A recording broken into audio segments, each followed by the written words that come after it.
Богд Зонхвын дүйчин Зулын 25.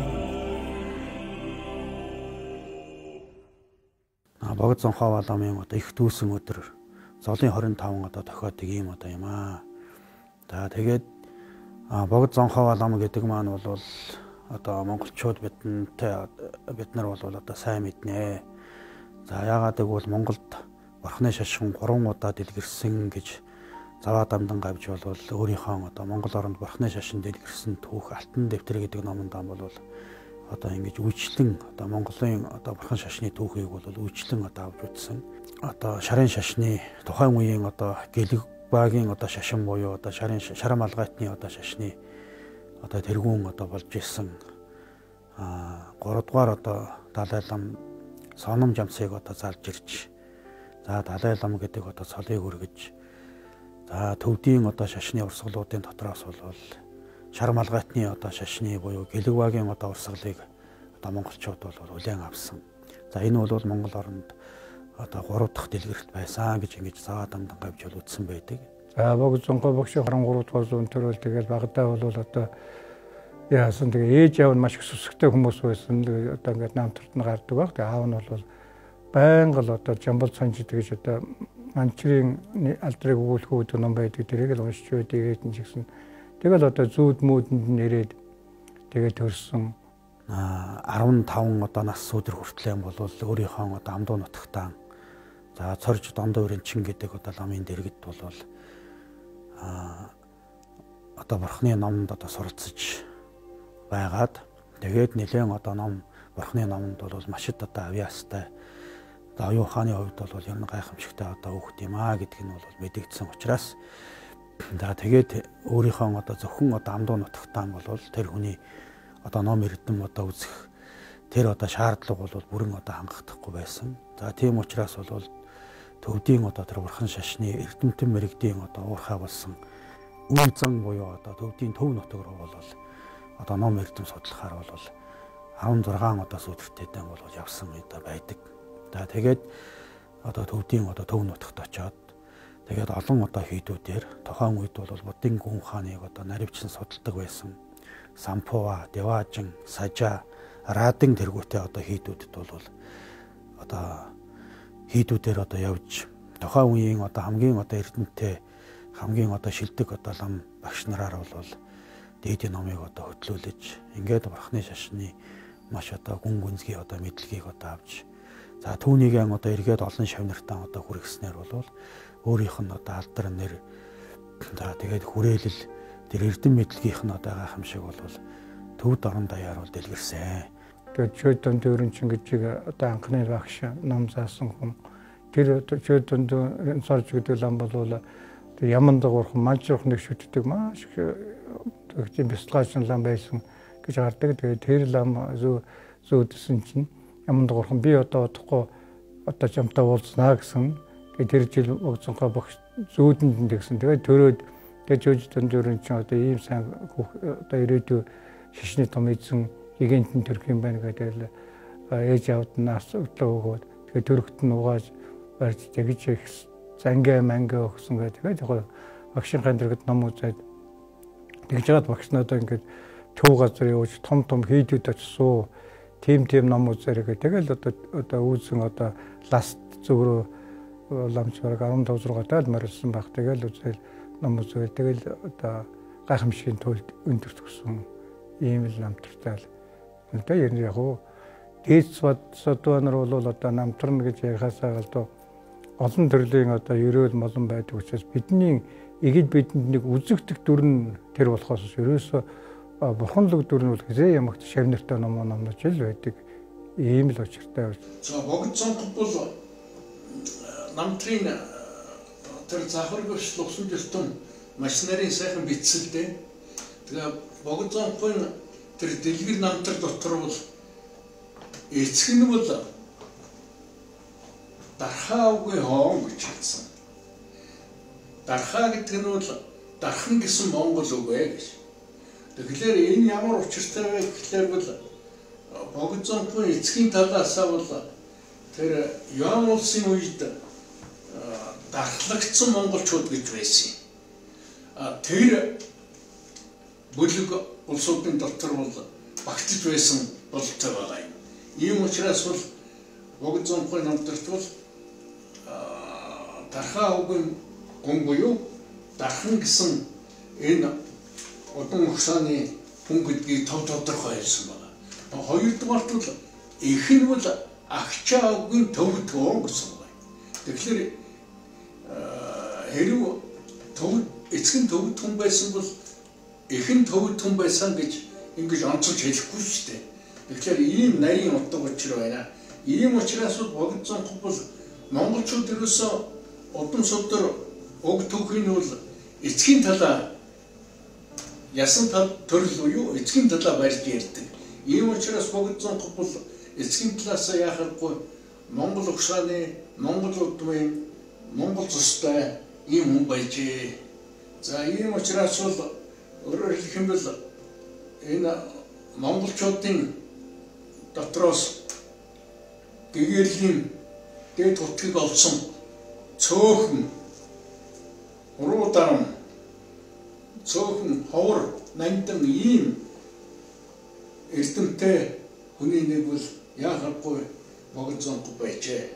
Бусдад өгөх өглөгийн дотроос дээдийн номын өглөг ба Бурхан дөргөх тахилын дотроос зарилгийг дагах нь үлэм жонцгой юм.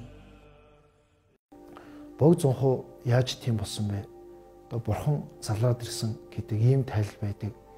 Зарим дээдсүүд Бурхан заларч ирсэн, ердийн хүний дүрээ заларч ирсэн гэхээс илүүтэйгээр ер нь хүн өнөөдөр хинч бай, сэтгэл нь ямар төвшөнд ч бай, эрдэм мэдлэг аль хэмжээнд хүрсэн ч бай, хүн өөрөө хичээх юм бол сэтгэл гэдгийг муу сэтгэлтэй тэмцэж чадах юм бол сэтгэлийн мөн чанар, сэтгэлийн одоо ахиц дэвшлийг ингэж шийдэм шүү гэдгийг өөрөө биеэр үлгэрлэн үзүүлсэн нь бол Богд Зонхон онцгой зохиол гэж одоо олон мэрэгдүүд тодорхойлсон байдаг.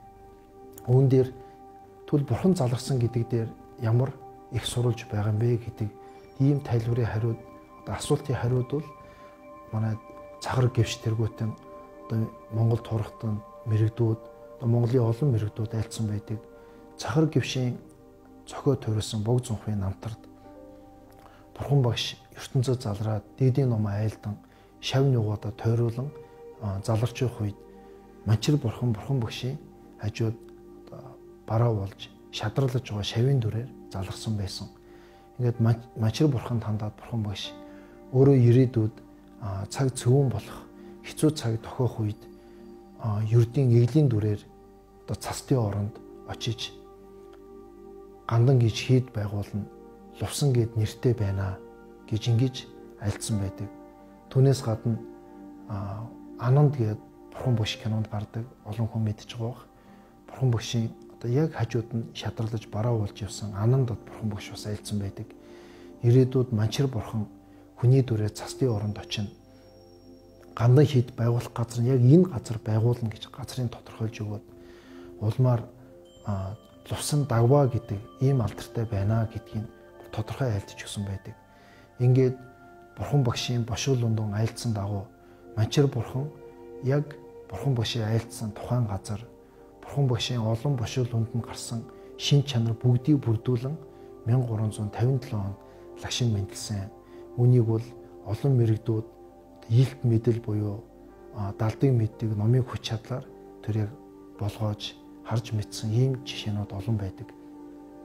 Ингээ Богд Зонхон Бурхан хүний дүрээр заларсан байна гэдгийг нотлогоо Бурхан өөрийнх нь аль дураар нотлогоо болгодог. Өөр нэг нотлогоо бол Бардига хэмээх энэ зам өрөөр орж заманж байгаа муу сэтгэлийг дарсан, дайснаа дарсан архад болсон ийм дээдс одоо гүн бясалгалд одоо саадж явах үед нь Бурхан заларч ирж байж тэр бясалгалаа болдог гэж одоо Бурханы нарийн тайлбаруудад айлцсан байдаг. Энэ дагуу Богд Зонхон заларч ирэхэд тухайн Бардигагийн архад тэр гүн бясалгалаасаа одоо өндийж бясалгалаасаа боссон байдаг. Энэ нь бол одоо Бурхан хүний дүрээ заларсан гэдгийг бас нотлогоо гэж ингэж бас их сурвалжуудад байдаг. Энтхээс уламжлалтай буддийн гүн ухаан, философийн олон зохиол бүтээлүүдэд Богдлан бол тайлбар зохиол бүтээлийг бичсэн ийм одоо нэртэй гүн ухаантан гэж хэлж болно. Богдлан бол нэртэй одоо удирдагч гэдэг юм уу, зохион байгуулагч ийм чадвар авьяастай төвдөд олон сүм хийдийг одоо шинээр сэргээх, засварлах, тэр сүм хийдүүдэд хурал номыг дэлгэрүүлэх, дэглэх, жаяг ёс гурмын одоо яг буддийн шний ёсоор одоо дэлгэрүүлэхэд маш их анхаарч исэн чадварлаг ийм зохион байгуулагч. Нэртэй инх тайвны үзэл сургаал, номлол сургаал, бие биенээ хайрлах, ойлгох, бусдын үзэл санаанд хүндэтгэлтэй хандах ийм үзэл сургаалыг дэлгэрүүлж байсан ийм одоо нэртэй сургууль хүмүүжүүлэгч гүн ухаанч хүн байсан. За ингээд Богзонховын одоо 18 бот ном зохиол байдаг. 18 бүтээл дотроос бол зан үйлтэй холбоотой цөөхөн хитгэн бот байдаг. Бусд нь бүгдээрээ үзэл онолыг нотлон буулгасан, мөн одоо нуус тарны гүн гүнзгий одоо бяцлаглыг гаргасан ийм одоо ном бүтээлүүдээс бүрддэг. За Богзонховын одоо үзэл онолын тайлбарууд бол маш гайхамшигтай юм аа. Бид нэр энэ үзэл онолуудыг гүнзгий төвшөнд ойлгож, судалж ээж бид нэр дотоод сэтгэлээ засах боломжтой болно. Нэг талаас монголчууд эртээр үеэс Богзонховын одоо шашныг шүтэж, Богзонховыг дээдлэн шүтэж ирсэн, хоёрдугаар бурхан гэж одоо эрхэмлэн дээдлж ирсэн. Ингээ одоо мэгзэн унших, Богзонховын одоо хурал номыг хурж одоо тусгай зан үйлээр Богзонховыг бодож бяцлах гэх мэтчлэн одоо ийм зүйлүүд бол маш их эртнээс одоо уламжлагдаж ирсэн. Хамгийн гол чухал зүйл нь юу вэ гэхээр бурхтыг баясгах тахил дотроос хамгийн одоо гол тахил нь бол бурхан дээр тухайн бурхны одоо айлтар сургаалыг дагаж мөрдөх, амьдралдаа одоо хэрэгжүүлэх энд бол бурхтууд хамгийн ихээр баясдгаа гэж одоо Богзонховын их бодмөрийн зөрөг дотор тайлбарласан байдаг. Энэ одоо Богзонхов ламын одоо өшөө гайхамшигтай бол олон зүйлүүд бий. Тэрэн дундаасаа одоо ном бүтээлийг одоо төөрвөх, ном бүтээлийг одоо судлах, тэр одоо нэгэсэндээ одоо бурхны шашны одоо ном судлах одоо судалгааны тэр арга барилыг бол одоо одооныхоор бол академик төвшөнд одоо гаргаж ирсэн гэж одоо хэлж болно. Яагаад гэвэл Богдлам одоо тухайн одоо номыг бол ингээд төөрвөх та одоо тэр номыг одоо ном зохиолон одоо бичгтэй өөрийнх нь одоо арга барил бол маш их одоо гайхамшигтай байдаг. Их бодмөрийн зэргийг одоо бичсэн одоо арга зам нь ихэд бол их сурвалж руугаа одоо маш их одоо хандсан байдаг. Тэ тухайн үед бол төвдийн одоо зарим одоо урсгалд бол яг хөхтэй зэрэг бол зөвхөн одоо дотоод сэтгэл өөрийнхөө одоо мэдрэмж тэгээ тэр одоо дотоод сэтгэлдээ ямарваа нэгэн утгыг одоо мэдэрсэн тэр одоо мэдрэмжээ одоо гүр дуулал болгож одоо гаргаж ирсэн. За тэгээ одоо тэрийг одоо бусдад одоо дамжуулах ч байдаг юм уу. Тиймэрхүү жишээний одоо зүйлүүд бол бас нэлээд одоо байсан гэж ингэж одоо үзэж болно. За тэр юм нь бол юу хөхтэй зэрэг бол одоо тухайн хүний одоо өөрийн одоо яг тэр мэдэрсэн юмыг бол хичнээн одоо сайхан одоо уянга яруу үгээр одоо томьёолсон ч гэсэн дараагийн хүн хүлээж авахд бол яг тэр хүний одоо мэдэрсэн шиг одоо хүлээж авна гэдэг бол одоо хэцүү юм.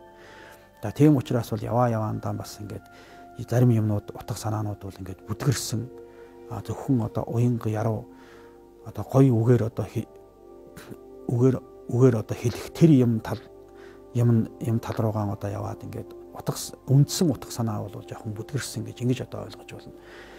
За тэр бүгдийг бол одоо эргэж одоо сэргээхийн тулд бол Богзонхов ламын одоо нэг юмны бол дандаа одоо их сурвалж руугаа одоо хандсан байдаг. Жишээлх юм бол их бодмөрийн зэрэг дээр юм бол ямарваа нэгэн утга агуулгыг номлохтой эхлээд бурхан багш судрынхаа ёсонд ч юм уу таантрынхаа ёсонд ч юм уу яг энэ юмыг одоо юу гэж номлосон бэ? Жишээлх юм бол судрын номонд энэ одоо утга санааг юу гэж одоо хэлсэн бэ? Таантрынхаа номонд энэ утга санааг юу гэж хэлсэн бэ? Бурхан багш ингээд судар тантартаа ингээд айддсан юмыг бурхан багшийн дараа үеийн энтхийн одоо эрдэмтэн мэрэгдүүд жишээлх юм бол одоо нагарж унаа юу гэж үү тийм ээ. Чандраа гэрди одоо юу гэж айлдсан байна.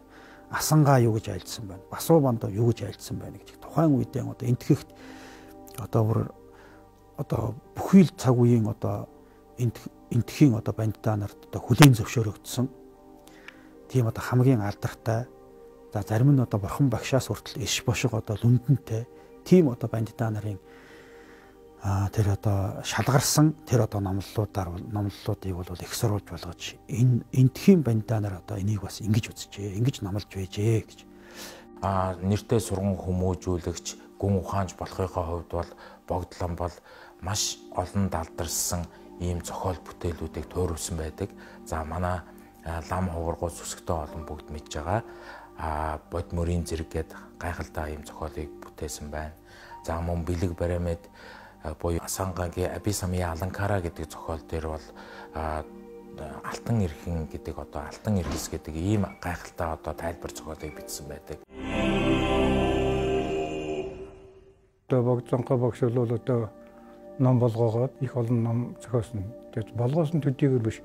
Урд нь яваад ирсэн ямар одоо шүн хаанаас гаралтай бүгдийг шүүдэглсэн гэдэг. Бүгдийг шүүдэглээд одоо шүүдэглэнэ гэдэг чинь одоо нягтлан үзээд зарим нэг бар мар нь одоо ийм биелэгдсэн байна ингэсэн тэгэл энэтхийн бандиан нарын тэгээ бурхан багш айлсан ганжуур за тэрний бандиан нарын тайлбар данжуур бүгдийг л болгоогоод тэгээд тэндээс 18 бот ном зохиосон. 18 бот номдоос одоо энэ 5 ботны бүхэл номыг зохиосон боловч Бодмөрийн зэрэг гэж номыг одоо гайхамшиг сайхан ном зохиосон. Их Бодмөрийн зэрэг байна, дунд Бодмөрийн зэрэг байна, баг Бодмөрийн зэрэг байна. Бодмөрийн одоо дуулал гэдэг одоо 8 Бодмөрийн зэрэг зохиосон ламлтай сайхан. Гэхдээ бол одоо Бодмөрийн зэрэгт бол одоо 3 төрлөختний болон нэгэн бодголос эхнээс нь үзээд адгийн дуустал бүх ингээ үзэхэд бол нэг насаар гэгэрч болох тийм номыг зохиосон. Ингээд Бодмөр гэдэг бол гэгэрлийн зам төрнэ л гэсэн ийм ном зохиосон байдаг учраас Бодмөр гайхамшиг. За тэгэхээр зохиолуудыг ер нь харахад бол Мадьямака буюу төв үзлийн чиглэлээр нэлээд зохиол бичсэн. Бүр онцолж тухайлж хэлэх юм бол Нагарж унаа Гэгентний одоо зохиол Мула Мадьямака Карика зохиолд бол тэрээр тайлбар хийсэн. За энэ нь бол одоо Зонхов Лувсан давг одоо буддийн философийн Мадьямака чиглэлийг бол одоо туйлд нь хүртэл эзэмссэн. За мөн түнчлэн түүнийгээ цааш нь дэлгэрүүлэн тайлбарлсан одоо герменевтик арга зүгээр тухайн одоо философийн чиглэлийг өөрийнхөө гаргаж тавьсан сэтгэгч мөн болохыг бол харуулдаг. Түүний зохиол бүтээл бол цэвэр одоо буддизмын одоо буддийн логикийн мэтгэлцэх арга зүйд суурилсан тийм буддийн одоо логикийн зохиолууд бол нэлээд олон нэг бичсэн байдаг. Цагийн хүрдний зохиолууд бол нэлээд бичсэн. Тэгээ бид нөгөө Дүнхрийн ван 50 дүнхэр гэдэг ингээд ярихаар л нэг тийм бурхны шашны ямар нэгэн зан үйлтэй холбоотой шашны зохиол юм шиг ойлгоод байдаг боловч энэ нь цаана буддизм дах орон зай цаг хугацааны асуудлыг хөндөж тавьсан ийм одоо зохиол байдгиймаа. Дэлхийн нийтэд за монголчуудад одоо бараг амны уншлага болтлоо танигдсан зохиол бол одоо бараг төвдөр нь бид нэрлэж зансан ламирин буюу Бодмөрийн зэрэг гэдэг зохиол байдаг. За тэгэхээр Бодмөрийн зэрэг гэхээр зэрэг энийг магадгүй бид бас зарим нэг нь за мэдээж ойлгодог хүмүүс бол олон байгаа. Зарим нэг нь бол бас ямар нэгэн одоо шашны утга агуулгатай эсвэл одоо магадгүй таринууд байдаг ч юм уу ингэж ойлгодог байж болох юм. За гэтэл ламирин зохиол бол их эрт үеэс эхлээд монгол хэл дээр орчуулагдсан, монголчууд уншиж судалдаг. За тэр битгий хэл одоо ламирмыг сургаж байгаа олон одоо шинжлэх ухааны сургуулиудын сургалтын хөтөлбөр болоод төрийн бус байгууллага, сургалтын байгууллагуудаар дамжуулаад энэ хөтөлбөр, энэ зохиолыг уншиж судалдаг сургалтын арга зүй бол нэгэнтээ практик дээр маш гүнзгий нэвтэрчихсэн. Богдлон бол ерөөсөө яриа байхгүй юу л да. Энэ юуны Богдлон төвөрсөн зохиол бүтээл тэрний дотоод утга чанар төрлөө өнгөө шарахын тулд бол нэлээд юм үзэх хэрэгтэй, боловсрох хэрэгтэй. Шашны мөн чанарыг таних хэрэгтэй. Энэ тул яхахгүй Богдлонгийн өөрийнх нь одоо бэлэг оюун харагдана да. Маш том өөрчлөлт, шинжилэлт хийсэн. Энэ шинжлэгдсэн төвдийн буддийн тэр хэлбэрийг нь бол бид нар гэлэгбийн шашин гэж нэрлэдэг байгаа. Тэр номын, эрдмийн, мэдлэгийн оройн дээд хамгийн дээд нь одоо хүрсэн хүнийг Жерембучи гэж хүндэтгэн хэлдэг. Монголчууд мөн хамгийн дээд хүний дээд оройн дээд хүнийг богд гэж эртнээс одоо жишээлбэл Чингис хааныга эзэн богд гэж нэрлэжсэн их баг 10 ухаан аруулан гар нь одоо оройн дээдэд гарсан.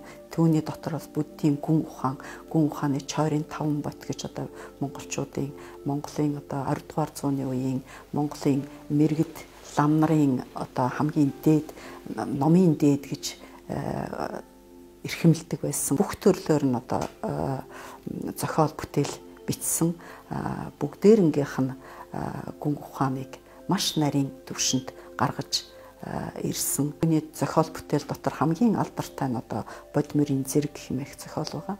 Тэгэхээр энэ зохиол бол шашны номлол, гүн ухааны номлол, ёс зүйн номлол бүгдээрнгийн цогцоор нь гаргаж ирсэн нэгдмэл цогц байдлаар нь хамгийн бага төвшнээс ахгуулаад хамгийн гүн нарийн төвшөнд нь хүртэл яаж суралцах вэ? Яаж ахиж цаашд нь дараагийн шат руу орж суралцах уу гэдэг бүх одоо сургалтын тогтолцоог нь гаргаж ирсэн ийм одоо алдартай зохиол. Энэ зохиолыг бол зөвхөн одоо төвд Монголд төдийгүй дэлхийн олон орн сүүлийн үед Европын олон хэл рүү, англи хэл рүү, орос хэл рүү одоо их Бодмирын зэрэг, дунд Бодмирын зэрэг, бага Бодмирын зэрэг бүгдээрнгийн одоо эрдэмтэд орчуулж дэлхийн нийтээр энэ зохиол бол тархаж дэлгэрч байгаа.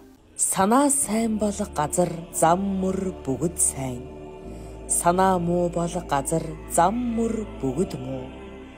Бүгд сэтгэлээс харгалзах тул бүхий л үйс сайхан сэтгэлд шамдах тун.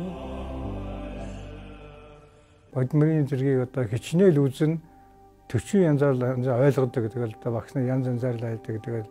Багшууд бол одоо хувилгаан судрал гэдэг. Ягаад хувилгаан судрахаар одоо нэг үзээд ойлгосон ойлголт дахиад нэг үзэхэд нэг өөр ойлголт ингэсээр их тийм их онцлог номоо одоо их адисттэй ном л гэдэг. Тиймээс монголчууд бол дээр үеэс хуучин монгол хөлөнд таарч орчуулсан, зарим нь одоо кирилл номд орж орчуулсан 90 шашны л одоо үндсэн хуулиал гэсэн ном юм билээс чи яг хувь хүн яаж явах вэ? Хийд орон яаж явах вэ? Бурхан ши яаж орсон тогтноо гэдэгт л заасан ном гэж багш нар айлддаг. Ер нь бид нар багасаа одоо ингээд бид үзэж байхад бол одоо энэс өөр хаашиж юмаргүй дагаад явхад номоо үзэл байхад хадлаа одоо сүсгтэн хүний хувьд бол тэгэл бүх бодлого хий зам нэг насны гэгэрх бүх юмыг заагаад өгсөн ном шүү дээ. Хүн бол үзүүгээр одоо бол кирилл дээр ч байна, англи хэл дээр ч байна, орос хэл дээр ч байна, янз бүрийн хэл дээр л гарцсан байна л да. Сайн номлолын зүрхэн гэдэг алдартай одоо ийм ном бичсэн байдаг.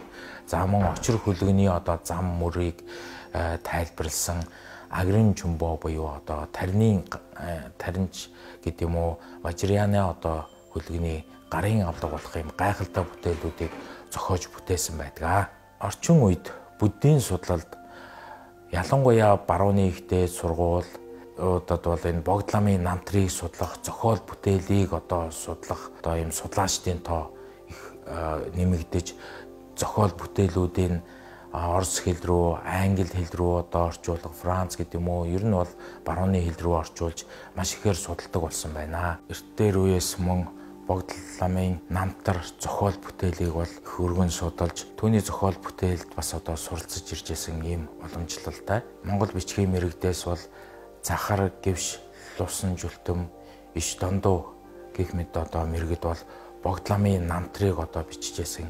Энэ намтар нь бол Монгол төдийгүй одоо буддийн шинтэй төвд, буряд, халмиг, туваа, одоо горно алта гэдэг юм уу, энэ ус нутгийн одоо сүм хийдүүд, лам хавраг, сүсгтэн олон ард иргэд бол бас энэ намтрыг одоо үзэж судалж тус тусынхаа хэл дээр ингээд орчуулж бас үзэж судалж ясан байдаг. Ер нь одоо 18 дугаар зууны дунд үеэс хойш бас ганжуур данжуурт хавсаргаж хэвлэгдэх явдал энэ буддийн номын сангийн үйлдвэрлэлт нэвтэрсэн байдал бол анзаарагддаг. Зонхов Лувсан давгийн бүтээлүүдийг инхүү ганжуур данжуурт хамттан одоо хэвлэх болсон явдал бол цаад утгаараа одоо буддийн ертөнц, за буддийн философи, за ерөөсөө энэ буддийн герменевтик философи бүхэлдээ энэ хүнийг, энэ сэтгэгчийг, энэ эрдэмтнийг хүлээн зөвшөөрсний бас нэг том нотлого. Богзонховын одоо Богзонховыг шүтж байгаа хүмүүс, Богзонховын тайлбарлан айлтсан энэ одоо олон сургаал номлолуудыг үзэж судлах хэрэгтэй. Тэр хэмжээгээр бид нэр одоо Богзонховыг шүтсний одоо үр дүн гарах юм байгаа юм аа. За ингээд Богзонховын одоо айлдвар дотор мөн гардаг мөрийн 3 эрхэм гэдэг зүйлийг Богзонхов одоо тайлбарлан айлтсан. Амар амгаланд хүрэх, муу сэтгэлийг арилгах одоо 3 чухал зүйлүүдийг энэ нь бол одоо магад гарах үе бод сэтгэл, хоосон чанар гэсэн одоо ийм 3 зүйл байгаа. Богзонхов багш бол одоо бас нэг айлдвар байдаг юм лээ. Бид Богзонхов багштай уулзсан үедээ гихч бити бодоорой гэж миний хоёр ламрамтай уулзвал надтай уулзсантай адилхан шүү гэдэг. Нэг нь тэр бодмөрийн зүгээрээ, нэг нь агрын чум гэж одоо тарины хоёр тухайгаас хоёр их одоо тэр 18 сан мөнгөөс 2 нэм гайхамшигтай тийм учраас энэ хоёрыг та нар үзээрэй. Энийг үзэх юм бол надтай уулзсантай ялгаагүй шүү гэж ингэж өөрийн дүндэн зарилэг нь байдیں۔ Гэлээ тийм учраас хуучин одоо сайхан багш нар сүсгтөнгүүд бол одоо бодмөрийн зэрэг үзэж яхад Богзонхов багштай хамт байл гэж үздэг шүү дээ. Хамт байна. Тэгээ бурхан бол одоо бидний ингээд эглийн нүдэнд харагдахгүй ч гэсэн ном ажиллах нь бол одоо хаач морилоод одоо бидний одоо энэ телевизэд ярьж ирсэн ч гэсэн Богзонхов багшинд морилжчихсан байдаг гэж ингэж л хаан нэрийн дурдж сүсэг үшрэл төрн тэнд бурхан морилно гэдэг юм бурхны айлдвартай учраас би Богзонхов багш аягүй л аж. Бидний сүсэг үшрэл одоо сүсэг үшрэлэн тэгвэл тэр тангараг дамцган ариун явдлан зөвхөн болоод байгаа одоо бурхад байж тээ. Яг тэд бол тэдний тавьсан эрүүл молом явдал нь ариун учраас яг л тийм л нөхцөлтэй болж бид уулзах учраас тэр бид бол одоо бие хэсгэлээрээ нэгвэл үйлдэхгүй, бие хэсгэлээрээ баян буян үйлдээ бурхад ч гэсэн тэгж явсан байна. Би ч энэ бурхад шиг тийм байгаад гайхамшгуулъя гэж ингэж бодож байгаа учраас бид бол ариун л одоо байх хэрэгтэй л гэж одоо би сүстэн олондоо бас хандаж айлтгамаар байна. Ер нь бол яг сүсгтэй байх хэрэгтэй. Юмыг жаа ариун талаас нь бодож явах гэдэг юм сайн талаас нь бодож бол бас сайнтай уулзахад маш шалтгаан нөхцөл бүрэлдэхүүн амархан болно шүү.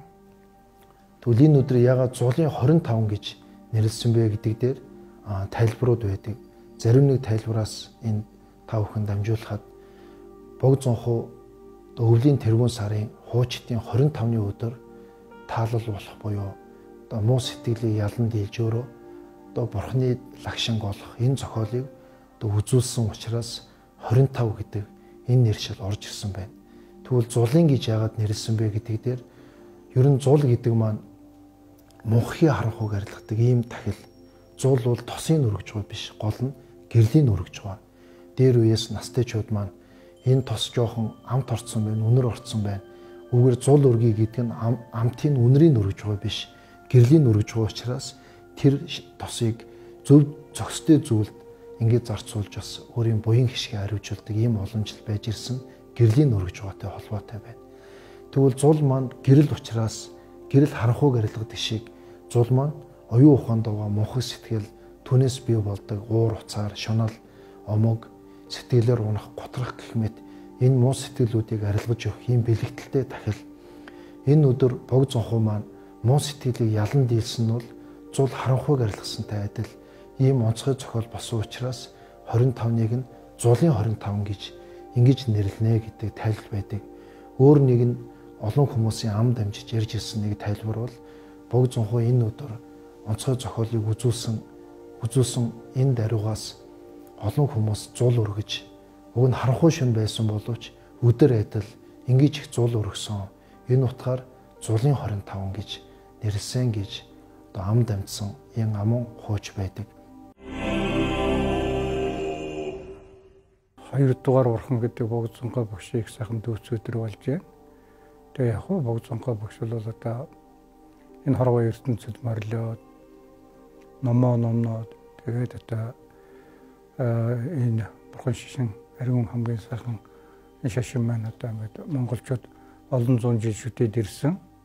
Тэгтээ бол одоо монголчуудын яг сүсгтэн бол 125 навараг таслааг байх гिचнээ цаг хэцүү байсан ч гэсэн дотроо зулаа өргөж мэгзмээ уншиж ингээд ирсэн. Яг хуу гандан хэд минутаа тэгээд цагийн хэцүүнээр яг нэг 6-7 жил тасалсан ч гэсэн 1949 он 44 оноос хойш эхлээд хураа тэгээд тэр цагаас хойш та богцсон мянган тахилгыг тэгээд тэрний хамт бас сандуу урхныг ингээд хураад ирсэн. Яг тэгвэл Богцонхой багшийн одоо Лонхойн урхан бол одоо сандуу урхан болсон. Сандуу урхнаас одоо гэгэрсэн гэж ингэж одоо номлодог. Энэ тэгээ бурхан багшийн одоо иш туршихтай ирээдүйд цастуулна ганна гэж хийдэг байгуулна. Гэж одоо нэг одоо өсгөний анхны өсгийн одоо хүртэл өндгөнсөн ийм сайхан ирээдүйн лүшгөө өдөөсөн сайн цагийн мянган бурхны 11 дэх Сингиара гэж бурхан болж залрах ингэлээ гэж ингэж одоо лүндэн сайн мянган бурхны намд өрхт байдаг байх. Тэгэхдээ энэ одоо хүн аливаа нэгэн хүн буян кинэгдэг бол хамгийн түрүүнд сэтгэлийн застдаг сэтлэн их зүв байх ёстой. Энэ 125-ны өдөр хийж байгаа буян маань Богцонхой багш удны төрлүүдтэй ямар өрөөл тавьж шажин амтнаас ямар сайхан үйл үйлдсэн болов. Яг тэрүүн шиг би бас Богцонхой багшийн гараас дагаж яг ийм үйлийг үлд ягс ийм сэтлэлтэйгээр буйны хэвэл маш сайн. Тэгээд яг одоо зулаа өргөдөг, мэгзмээ уншдаг, гороо хийдэг тэр бүгдийг л одоо сүсгтэн мануу хийхэд бас хийх зүйтэй байхаа гэж бодож байна. Гэсэн гэдээч гэсэн хүмүүс бол одоо миний өдөр хийгээд дуусчих жаагүй ш дараа жил ирнэ. Энэ жил одоо 125 сайхан боллоо. Ирэх жил дахиад би 125 хүртэл би бүх оюун санаа сэтгэлээ одоо бас Богцонхойн шашинтай уулзсных ийм сайхан шашинтай уулзсан чинь шашныхаа төлөө сайхан зүйлийг хийдэ гэдэг юм бол дахиад нэг жилдээ буй хураадаг л гэж ингэж багш нар дээс суучуус ярьдаг учраас тэгэл буян гэдэг бол цаг үргэлжил үргэлжиж байдаг. Бурхан багш гэдэг бурхан бодсоо түүний цаг үргэлжилд номнож идэг шавж ингээл үргэлжилж хүчээс энэ буйл дасрахгүй л үргэлжилнэ гэж боддог шүү дээ. Амьтан бүхэн зовлон хүсдэггүй. Жаргалыг хүсдэг бөгөөд зовлонг арилгаж жаргалыг бүтээх нь гагцхүү дээдийн номоос л харгалзах болоо. Сэтгэлийн өглөг гэдэг бол хамгийн том өглөг байдаг. Тэгэхээр энэ сэтгэлийн өглөгөн өргөж Богцонхон энэ одоо агуу их бэлэг чанарыг манай ард түмэн ямар цагт цаг юмагт өөрийнхөө дамыг гэж өөдний шүтэж өргөн дээдлэж ийсэн ийм учир шалтгаантай. Энэний одоо нарийн учир бол юм байна. Хоёрдугаар бол ерөөсөө бурхан багшийн үүдгсэн бүддийн шашины одоо дэг ёс ялангуяа сахил саммаар алдах шашны мөрийг одоо зөв хаачихдаггүй ламнар одоо дөрөвчсөн энийг зөвөн цаг гэж ярьдаг. Энийг бол аравжаа хотгоцсон шүү дээ. Эрдмийг сурахгүй, элдвийг сурч банд нар ичиг гэж. Тэгэхээр эрдэм номын төлөө чарман зүтгэхгүй эдэ горс аля шаля адил явдал аливаа юмны төлөө одоо цагийг нөхцөөж өдрийг өнгөрөөж байсан энэ юу бол манай өвөд дээс годох төлөвлөгөөд бол нарийн мэдэрч шүүмжилж байсан учиртай. За тэгэхээр бол ийм цаг нөхцөлд бол одоо Богцонхой энэ бурхан багшийн одоо энэ үүдгсэн шашны ахин тэнхрүүлсэн ийм ачаал тогтолтой. Ийм учраас бол бурхан багшийг бол одоо хоёрдугаар ялгуу гэсэн баг гэж хэлдэг. Нэгдүгээр ялгуулсан бол шагжаамны бурхан багшийг хэлж байгаа. Тэгээ хоёрдугаар ялгуу гэсэн бол яахааргүй Богцонхой болж байна. За ингээд манай монголчууд бид нэр эртээр үеэс Богцонхойг одоо хоёрдугаар бурхан гэж эрхэмлэн дээдэлж шүтэж залбирж ирсэн. Бидний хувьд бол Богцонхойн шашинтай учирна гэдэг бол маш гайхамшигтай хувь зохиол юм. Нэгэн түүх байдаг. Нэг төвдийн нэгэн сүжигтэй хүн банчин эрдэнд мөргөжээ. Банчин эрдэнд мөргөөд нэг зүйлийг айлтгсан байна. Би хойд насандаа бурхны шашин хүн болж төрмөр байна. Та намайг хүн болж төрүүлээч гэж одоо хүсэлсэн гин. Тэгээ тэр үед банчин эрдэнд зөвшөөрөөд болноо. Та хойд насандаа хүн болж төрнө гэж айлцсан гин. Тэгээ нөгөө хүн чинь ахаад би хүн болж төрөөд бурхны шашинтан болж болмоор байна гэж айлдах үед энэ боломжтой гэж айлцсан гэж. За нөгөө хүн чинь мөн адил дараад нь би бурхны шашинтан болоо зогсохгүй бог зонховын одоо гэлэг ёсыг шүтдэг юм бог зонховын шашинтан болмоор байна гэж ингэж айлдах үед наадах чинь хэцүү юм аа гэж банчин эрдэнэ хариулсан гэдэг нэг ийм түүх байдаг.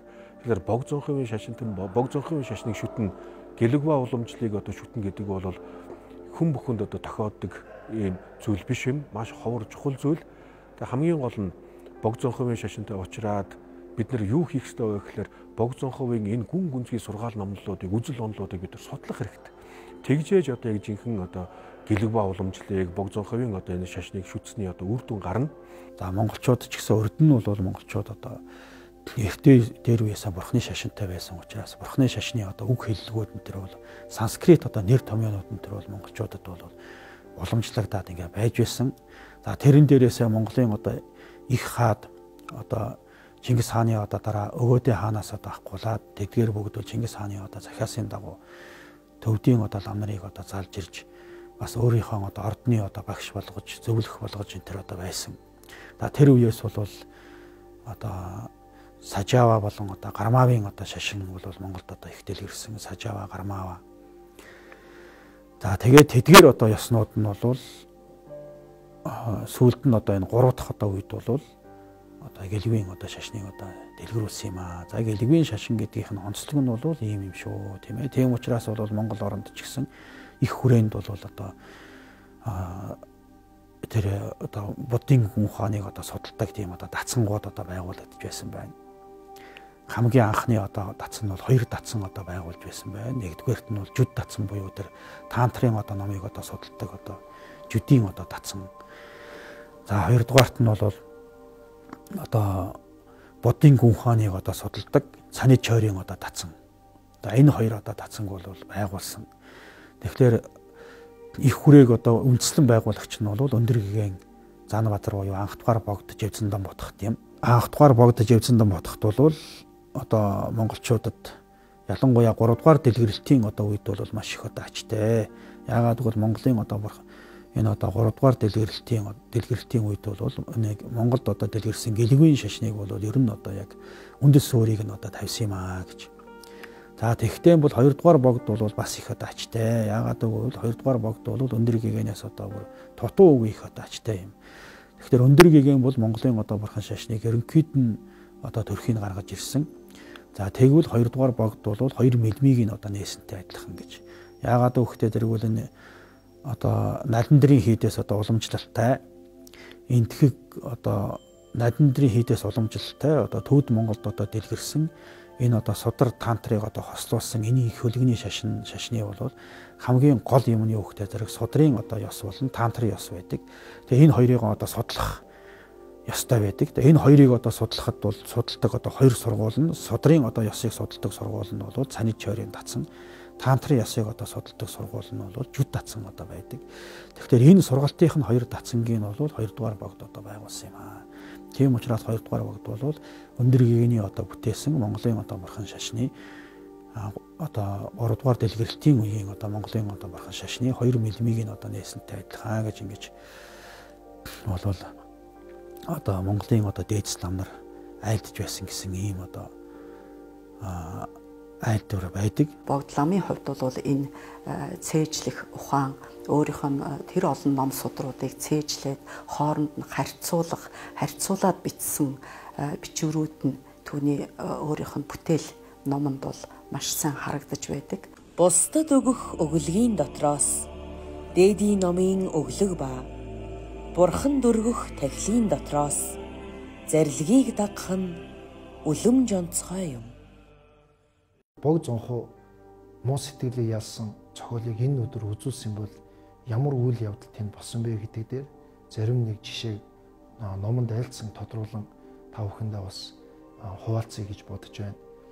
Бог зонхоо дээдс 1419 оны Зулын 25 гэдэг энэ өдөр нийтийн үзэгдэлд бол хүн одоо тааллуулах зохиолыг үзүүлдэг. Яг энэ ёс одоо үзүүлж байгаа болов цаана хамгийн сүүлийн айлдвараа шав нугуудтай айлдаад номын хувцас асааж бясалгаж суугаад ингээд өөрийн одоо онцгой нарийн бясалгалуудаараа төвлөрч ингээд төвлөрсний хүчээр одоо бүдүүн сэтгэлүүд одоо орон зайгаа алдаж хамгийн нарийн сэтгэлүүдээр хамгийн нарийн бясалгалуудыг өөрөө бясалгаж ном эрдмийн хүчээр ингэж бясалгах явцад хэдий өөрөө 60 гаруй насуудаар зогссон ийм зохиолыг үзүүлж байсан боловч энэ дотоод сэтгэлийн бясалгалыг хүчээр 16 настай хүүхчийг ийм залуу болж гаднах төрх нь хувиран өөрчлөгдөж байсан. Энэ бүгдийг хараад эрдэмтэн дээдс хажууд байгаа шав нугууд нь багшийн энэ үзүүлж байгаа гаднах энэ зохиол бол номонд гардаг ийм нарийн эрдмүүдийг олохоор гардаг шинжүүд гарцаагүй мөн байна гэж ингээд тодорхойлж улмаар тийм гадна талд гарч байгаа шинжээр ийм эрдэм болсон байдаг бол дараа нь ийм үйл явц явагдах ёстой гэж номонд бурхан багш энтхийн мэрэгдүүдийн айлдсан номонд байгаа тэр дарааллын даваа ажиллахад яг тэр дараалалаараа бий болж эрдмүүд нь үзэгдэж илэрч байсан. Ингээд ердийн хүн одоо өөрийн эрх байхгүй энэ биеэс одоо сүнс орхиод явдаг бол бог зонхоо дээдс одоо хамгийн нарийн сэтгэлийн хүчээр нарийн сэтгэлээ нарийн бясалгалаар өөрөө тогтоосныг хүчээр одоо хүн ердийн хүн зуурдыг авах байдаг бол зуурдыг авалгүй бурхны төгс жаргалангийн лагшин өөрөө ирхшээсэн. Энэ нь бол одоо өөрөө номыг хэрхэн анхааран авч болох вэ гэдгийг биеэрээ үзүүлж ингэж хойж үедээ зам мөрийг улам тодруулж өгсөн ийм зохиол байдаг. Ийм учраас энэ өдрийг онцгой гэж одоо судлаач эрдэмтэн хүмүүс үзэж ирсэн байна. Богд ламын одоо шашин гэдэг маань одоо товчлон хураах юм бол юугээрээ одоо онцлогтой юм бэ гэхдээ зэрэг өрдөн ч одоо бид нар бас одоо ярьж байсан санагдаж байна тийм ээ. Бурхны шашин гэдэг чинь бол 3 суртгаалдан одоо багтдаг юм гэж бурхны одоо сургаал номлол гэдэг чинь шагшаавуудын суртгаал, самаадын суртгаал, бэлгүүний суртгаал гэж. Тэгвэл зэрэг одоо тэгээд дээрэс нь бол их хөлөгний одоо шашин гэдэг чинь юугээр онцлогтой юм бэ гэхдээ зэрэг инэрэнгүй нэгүүлсэнгүй сэтгэл дээр одоо суурилсан бод сэтгэлийг одоо үүсгэж зөвхөн өөрийгөө одоо боддгоо маа зөвхөн өөрийн гэгэрлийг боддгоо юм. Энэ хязгааргүй одоо огторгуйн одоо уудамд одоо оршиж хаана ямар одоо амтан байна тэр бүгдийн төлөө байдаг юм аа. Тийм учраас бол хамаг амтны одоо төлөө гэсэн одоо тэр бод сэтгэлийн одоо үүднээс тэргээрээ одоо их хөлөгний шашин гэдэг чинь ялгардаг юм. За тэгвэл тэрэн дундаасаа бол их хөлөгний шашин дотор судрын ёс, тантрын ёс гэж хоёр байдаг. За тэгэхээр зарим одоо их хөлөгний одоо юу гэдгийг бод садванаар бол зарим нь зөвхөн тантрынхаа ёсыг одоо барьсан. За мэдээж судрын ёсон дотроос бод сэтгэл тэргүүтнийг одоо барьсан. За гэхдээ вина ёсыг бол чандлан баримтлсан биш гэргитний одоо дүртэй ийм одоо байдаг. Зарим одоо бод садванаар нь болохоор зэрэг бол гадна талдаа бол яг л одоо вина ёс шиг ёсны одоо тэр баг хөлөгний одоо тэр одоо гэлэнгүүд шиг одоо ийм одоо дүрийг бол чандлан сахиад дотоод сэтгэлдээ нууц царныхаа одоо ном бясалгалыг бол яг бас ёсцон одоо хийсэн. Ингээд судар тантар буюу их баг хөлөгн судар тантрыг одоо хослон барилдуулсан ийм одоо байдгийм аа. Ингээд бог зонхоо дээдс нийтийн замурд суралцах энэ ёсыг маш богино хугацаанд онцгой өөрөө зохиож дүүргэн улмаар нууц таны номонд онцгой хичээсэн байдаг. Нууц таны номонд хичээж байсан зохиолоос заримын дуртахад чөмбөл хаваа чожи бал тэргүүтээ дээдс лам нугуудад хажууд нь жилээс жил сараар сар хажууд нь одоо бараалхан нууц тарны нарийн өвцүүдийг өөрөө одоо хүртэж дамжлагын хүртэж байсан. Улмаар 36 насуудаар зовлох үед 8 шаваад агуулan хилэнцгийг намжлах, буйны хураах, эрдмийг төрүүлэхийн тухайтад аглагийг шүтэн хүний хөлөөс зайдуу ингэж бясалгал ном эрдэмт хичээсэн байдаг. Улмаар төв үзэл хоосон чанарыг тухайн үеийн мэрэгдүүд олж онж мэдээгүй байсан энэ хэцүү нарийн утгыг өөрөө болгоож улмаар манчир бурхан тэргүүтэн бурхтын нягуурыг одоо болгоох буюу хүн нэгнтэйгээ уулзж байгаа шиг бурхтай уулзж боддоор бурхтуудаас хүн явал энэ муу сэтгэлийг арилгах уу? Явал энэ нууц тэрний нарийн эрдмүүдийг бяцлах уу? Бяцлагад гардаг саадыг хэрхэн арилгах уу? Эдгээр бүгдийг бурхнаас өөрөө бодиттой сонсож тэр өвцгийг нь өөрөө бурхнаас шууд хүртээд ном зохиол болгон төрөж хойч үедээ үлдээсэн. Үсгэнд буулгаж болохгүй нарийн өвцүүдийг шууд өөрөө айлтахад сонороороо тогтоож чадах тийм шавнартай айлдан сонороо сонор дамжиж ингэж бас дамжуулж үлдээсэн. Бүгдийг одоо нэг суудал дээр буюу нэг буян дээр бурхны одоо баг хөлөгнийхөө вина ясыг ч анхааран аваад их хөлөгний одоо бод сэтгэлийг ч анхааран аваад нууц тарны одоо тэр үүсгэл төгслийн зэргийг ч гэсэн одоо анхааран авч одоо бясалгаад нэгэн биеийн дээр рүү нэг суудал дээр бол бурхны одоо бүх зарилгийг бол алагчаалгүйгээр одоо яг анхааран авах энэ одоо гайхамшигтай хосолсон одоо арга замыг бол одоо дэлгэрүүлсэн ийм одоо юм аа. Тийм учраас бол богд ламын одоо шашин гэдэг бол илүү одоо чухал юм. Богд лам гэдэг бол одоо үгээрэн одоо их одоо алдартай, гавьяатай, гайхамшигтай юм аа гэж ингэж одоо үздэг юм аа. Богдзонхой багшийн алдар гэж байгаа боловч Богдзонхой багшийг бол одоо гурван бурхны мөн чанар юм аа л гэдэг үднээс тэр мэгзмийг унших хэрэгтэй. Бүх бурхтын мөн чанар мөн л тэгтээ бол язгуурын бурхны мөн чанар, гурван бурхны мөн чанартай гэдэг. Бо мэгмэзэвэ төсөн жаараас гэхээр жаараас урах юм. Дэмэж жимби өмбө жимби гэхээр одоо манчр урах юм. Дөдөн молоо жамзас хуйдаг гэхээр одоо очройн урах юм. Тэгээд энэ гурван мөн чанартайгаар богдломыгаа ер одоо богдломыг ч өөрийнхөө багш нарыг ч бүгдийг язгуурын бурхны мөн чанартайгаар уншиж байвал айдсдагтай шүү дээ. Богдзонхой багшийн шашинтай уулзах жаахан буян хэрэгтэй л ингэсэн ер нь бол одоо ягаад гэвэл энэ сутар тарин хосолсон их ариун энийг яг дагаад явах юм бол төгсгөр нэг наснаар нэг биеэр хүрдэг юм ном юм лээ. Тийм учраас би нийт одоо Монголын ард түмэн болон сүсгтэн олондоо хандаж гэдэгт бол мэгзэм сайн уншаарай. Мэгзэм гэдэг ном бол одоо өөрөө гарсан ном гэдэг л анх зохиосон хүн бол Богдзонхой багш. Богдзонхой багш өөрөнгөө багшид өргөсөн боловч багш нь бол одоо буцаагаад энэ бол наад бишээ. Чиний шавнар ирээдүйн шавнарч уншчихвал маш их ирээж ач тустай гэж ингэж үздэг учраас мэгзэмийг бол маш сайн унших хэрэгтэй болсод уншиж хүн болгонд одоо сайн сайхан амьдрах барчдгүй эрүүл мэнд инх сайхан амьдрал бол буян сайн үлдэх. Одоо буяны үрээр л жаргадаг. За тэгээд ер нь бол буян хураахад бол биеийн сэтгэлээр одоо үйлдэж буян хураах одоо зарчим үйлчилдэг. За биеэр буюу тэр зулыг одоо хөвөнгийн голын ороохоос ахуулаад өөхийн шаргааж хайлуулах, за зулын голоо цэвэрлэх, голоо тогтоогоо тосоо зутгаа тэгээд өргөх гэдэг нь биеэр үлдэгдэж байгаа үйл буюу биеэр үлдэгдэж байгаа буян болж байгаа.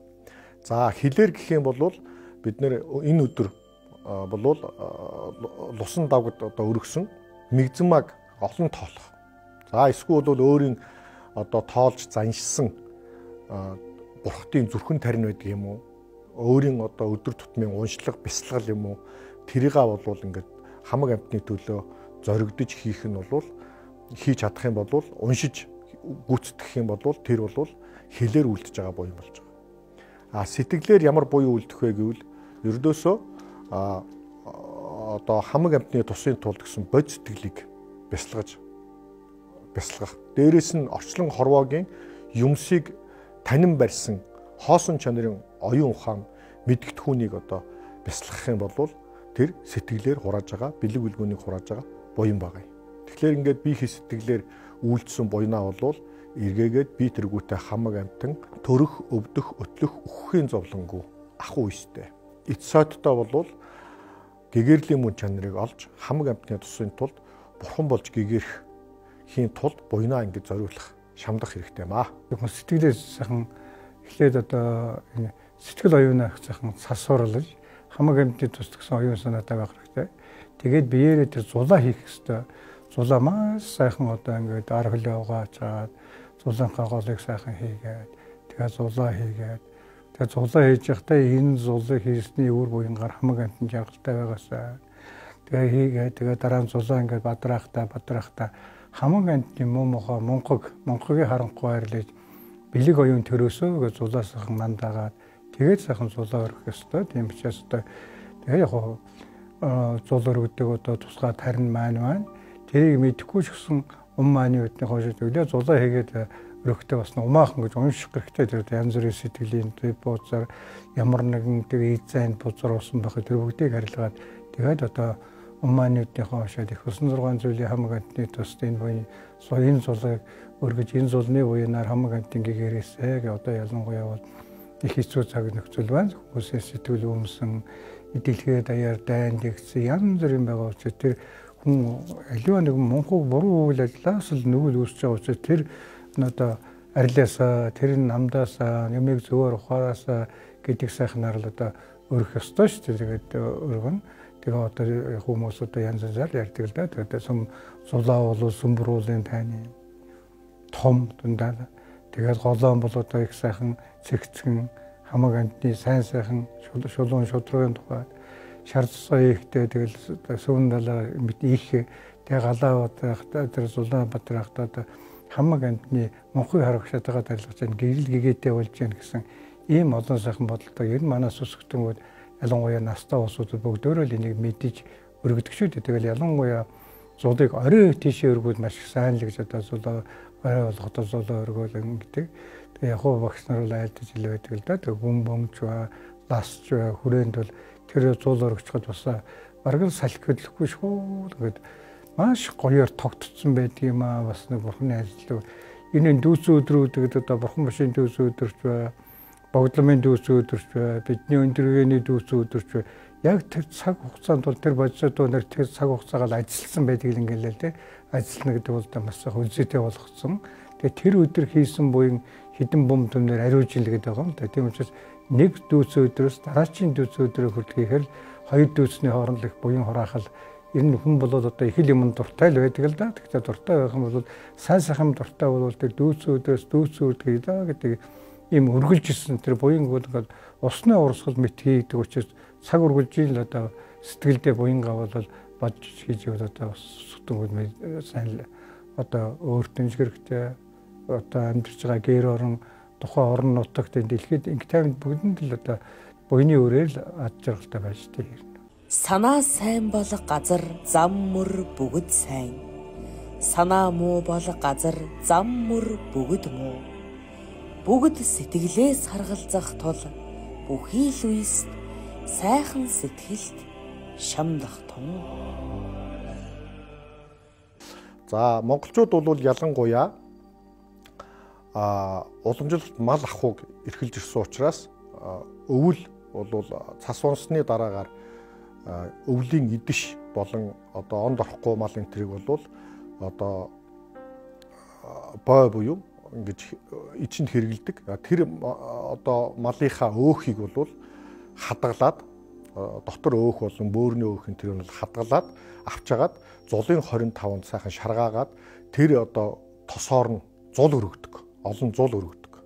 Энэ шалтгаан нь бол нэгдүгээр монхогийн ирээдүйд монхогийн харанхуйгаас гэтлэх нөгөө одоо малынхаа тэр биеийнх нь өөх тосоор бол хизээ нэгэн цагт энэ өөх тосыг өргөсөн учраас тэр мал ч гэсэн одоо монхогийн харанхуйгаас гítэлж гэгэрлийн хутгийг олох болтугай гэсэн тийм ёроол тавьж болвол тэр зулыг өргөдөг юм аа. Ингээд тийм заншилтай. За тэгээд одоо хүмүүс одоо чадвал одоо тэгээд нэг үеийн бацаг сонгоор авах хэрэгтэй. За тэгээд одоо бацаг сонгоор аваасайхан цагаан хоол идэх хэрэгтэй. Одоо янз бүрийн хэрүүл, тэмцэл, элдв одоо арх, дарс бүгдийг л цэрлэх ёстой шүү дээ. Муу бүгдийг л цэрлэх хэрэгтэй. Тэрийг одоо ингээд ямар нэгэн тийм нүгэл өдөөч юмнуудыг л маш сайн цэрлэж буян бадах юмыг л хэрэгжүүлж явах ёстой ерөөсөө. За дээдс лам нарын одоо энэ их дүүчин өдөр гэж байгаа юм. Энэ өдөр бол ингээд буян хийх нь бол бусад өдөр хийснээсээ илүү их аривдан дэлгэрнэ гэж байгаа. Яагаад гэвэл энэ маань яг эцэстээ бол хүний сэтгэл зүйтэй хамааралтай өдөр байдаг. Дээдс лам нарын энэ нирван дүрийг үзүүлсэн буюу гэгэрлийн хутгийг олсон энэ өдөр тохиолдуулан буян хийх юм бол тэр буйны хүч нь одоо нэмэгдэнэ гэж үзэж байгаа. Энэ бол өөрийн хүний сэтгэлээс гаргалгаатай зүйл. Ер нь бол өдөр тутамдаа бид нар буян үйлдэх нь маш сайн боловч тухайлан тэр өдөр гэж цохлон авч үйлдэж байгаа нь бол өөрийн буйны сэтэл нь их үүсэж байгаагаас их хамааралтай болж байгаагаас шалтгаалж байгаа. Тэгэхээр бол хүн болгон энэ өдрийг хүлээдэг. Хүн явал муу сэтгэл, муу явдал мөр энэ бүгдийг арилах уу? Явал хүн эрдэмэд төгс болох вэ гэж Бурхан багшаа айлтсан. Энтхийн мэрэгдүүд тэр тусмаа наландрын олон мэрэгдүүдийн дамжуулж ирсэн энэ номлыг Бурханаас Бурхтаас өөрөөс нь бодитоор сонсож ингэж нэгтэлсний үндсэн дээр Бурханы шашинд мадаг орсон юм байвал тэр бүгдийг нь засаж хойч үедээ ариун дамжлага Бурхан болох сайжрах хүн муу сэтгэлийг ялан дэлэх энэ арга замуудыг үлдээж өгжээ. Ингэж үлдээж өгсөн 18 бот дээр үе зарим мэрэгдүүд 19 ч гэж нэрлэдэг.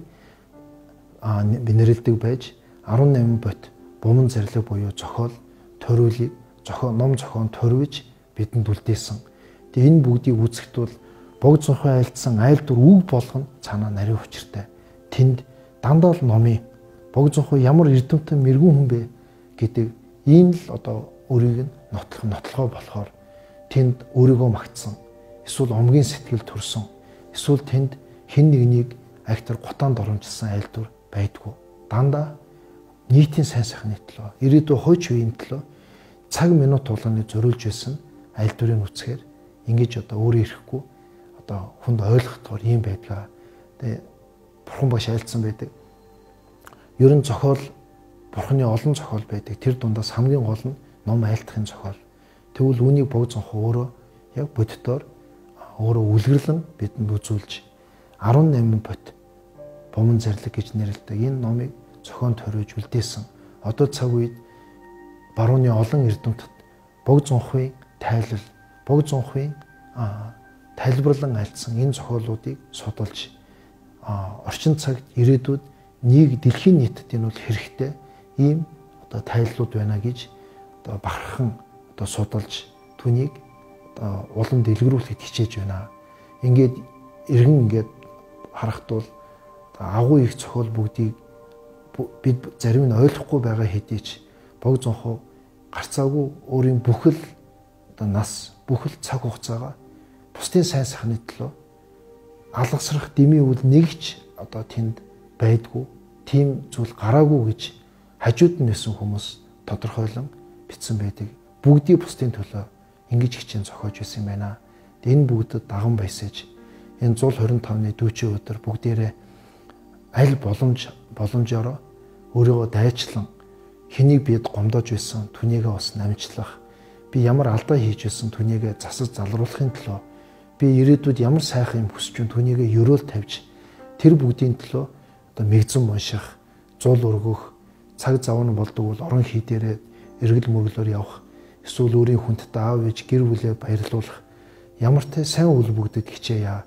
Өдөр нь онцгой олон хүн хичээж байгаа хүчээр хамтын буйнаар хичээх юм бол дэлхийн нийт нийгэм таны гэр бүл хүн болгонд ач тусаа хурдан өгөх ийм бэлгэцэн өдөр юм байна. Ингээд бүгдийн буян даган байсэ бүгдээрээ буян толом хичээе. Богд зонхын дүйчин зулын 25